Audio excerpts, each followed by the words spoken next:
I don't think Trump is being hypocritical. I think he is very adamant about closing the southern border. And to his credit, in the month of May, the last reportable month, there were zero apprehensions, deliveries into the cities of America. I'm not saying no people were stopped. I'm saying under Joe Biden, the average was 61,000 per month that were apprehended and let go into the United States. Trump had zero. He's very serious about that. What I think you're getting at, maybe the soundbite that you just played was getting at, was like, not a help wide and sign underneath, but we all want cheap food. We all want inexpensive strawberries and grapefruits and avocados and whatnot.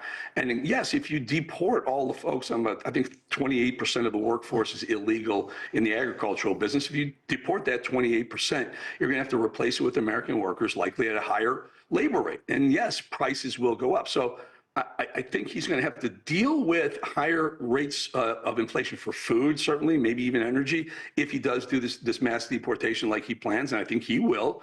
But then it's Donald Trump. So if you start seeing food prices rise and inflation go up, and it's a negative towards, I don't know, his presidency or maybe even the midterm elections, he may pivot on the deportation. It's just what Trump does. You know, he says this, I'm all in on this. And he says, well, maybe not so much of that, maybe a little of this and this.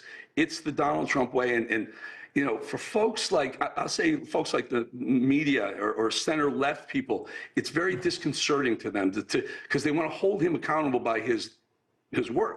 I'm an anti-war guy.